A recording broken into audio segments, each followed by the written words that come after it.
What's up? My name is Jael and welcome to my YouTube channel.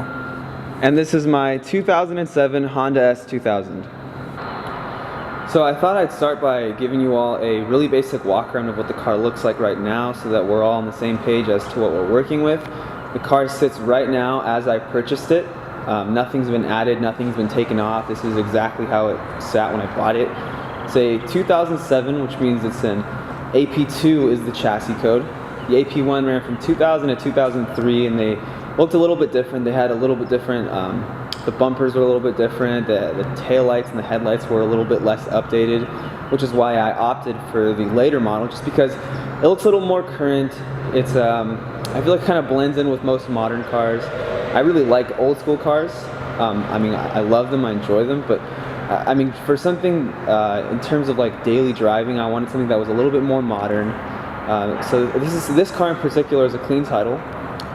It's got about 91,000 miles on it right now, so it's been relatively well kept. There are no major dings, no major dents. A couple of panels have been repainted, but personally I could care less about that. I'm not one of those people that are really nitpicky about original paint and whatever.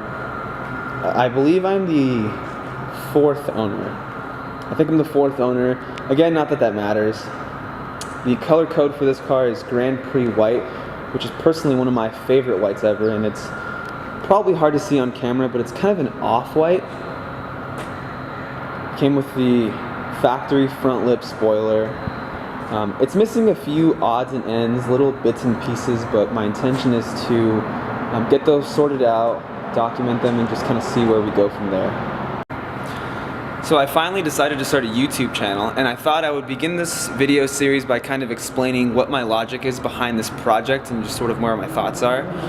So I guess I'll begin by explaining that I love cars, I love fixing cars, I love modifying cars, I love car culture as a whole, and I really think that the internet is a great tool that we can use to help us kind of bring our interests together and unite and connect people that are just basically into the same stuff. So this project, I mean this channel as a whole, is kind of like my contribution to the internet, is the way that I see it. A couple of maintenance related items about the car.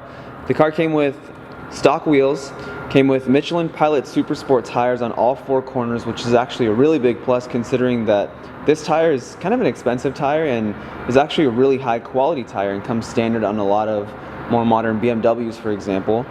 They came in stock sizing, so the front is a 215 45/17 and the rear is a 245 40/17, so stock sizing like I said, and they do really well. I've never owned this set of tires before, but I'm really impressed by their performance overall. And it's been raining a lot lately in Southern California, so the wet weather performance is also really good. For brakes, we have OEM rotors and OEM pads in the front, and the rears were upgraded pretty recently before I got the car, so I think we have Brembo slotted blanks in the rear as well as StopTech pads. While we're covering the rear of the car, I was also told that the 2 wheel bearings for the rear hubs were replaced. The soft top was replaced as well. This is a Robbins brand soft top, so it's an OEM replacement to the factory soft top that's pretty notorious for going out on these cars just because of the factory shape of the frame that puts the soft top up and down. As you can see, tugs pretty hard on these little contact points and eventually develops holes. But this one's pretty new, as you can see. I mean, it works really well. It's super dark and well kept, so that's a really big plus for me as the new owner. So here we are, we're in the interior of the car now. It's got 91,000 miles. As you can see, I picked it up with about 88,000 miles. So I've put about 3 on it so far, so pretty high mileage for the condition of the car, if you ask me. So the miles are kind of up there. Maybe not so much for a Honda because they're supposed to go forever, but overall, I mean, there's not, you know, too many scratches on the interior. I mean, there's a few little things that are missing here and there, but everything works. I mean, the door handles work, the window goes up and down, the locks all work. The only bummer about the interior is that I'm missing a couple of bulbs right here. As you can see, they're pretty burned out in the gauge cluster, which is why only this top section illuminates. Back here it's kind of just dead, so I'll probably have to replace that at some point. The other bummer is that this seat is pretty dried out. As you can see, it's like the leather's nice and tough, so It's ripped in a couple places there. I just wasn't paying attention and, you know, put some stuff down and put some holes in it. So kind of a bummer there, but that's okay. I mean, all that stuff is consumable, it's replaceable, so we can take care of that at a later date. I am excited about these floor mats, as you can see. These are the European / United Kingdom style floor mats that came standard on basically every car that didn't make it to the United States. The US floor mats pretty much stop right here before the hump, and these have this two-piece design that goes over the floor mats, and the weave on them is pretty awesome. I mean, if you look, I mean, they're just floor mats, but like, tell me that doesn't look nice. It's got like a little badge on there too, so pretty sweet. And they go over the hump, which people will step on this all the time, and that will just drive you nuts if you ever get around to owning this car, because you just wish people would put their feet in there, and that just seems like a lot to ask. So that's pretty sweet, considering that these mats retail for like $300, $400 or something insane like that for floor mats, but they look really nice, and that's probably one of my favorite parts of the interior for sure. Car came with some pretty sweet aftermarket stuff. So behind the radio door here we have a Pioneer head unit, which works really well, has the USB capabilities, has an auxiliary input, comes with Bluetooth on it, and the previous owner also did me the favor of installing the adapting harness that gives you control over the factory audio controls that also tell this thing what to do, so you're not left with this section of stuff that just doesn't work. So that works really well. Came with an aftermarket cup holder here.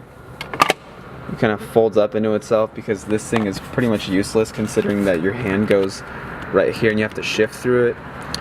Storage space is pretty limited. All you get is this little cubby that sits in between the passenger and the driver's seat.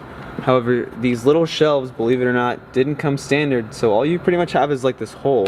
So the company that makes these shelves also makes that cup holder. I think it's Modify or something like that, but their stuff is pretty sweet, so you should look them up. Same goes with this little storage compartment in the upper section.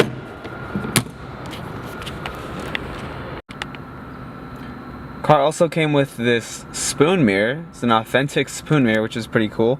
It just basically is this little sliver of glass that you place right on top of the OEM rear view mirror. So it's pretty sweet. You literally just slap it on there.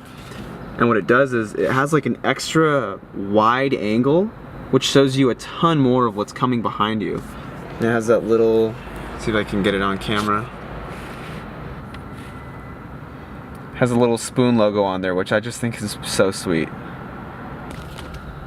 Alright, that's it. That's all I got for you guys. So if you made it this far in the video, I want to say thank you for sticking around. If you're interested in what direction I take the car in, if you want to know more about the modifications that I have in store for the car, definitely consider subscribing, drop a like. If you have any questions, drop a comment. If you'd like to give some feedback, please do. And that's all I got for you guys, so I will see you in the next one.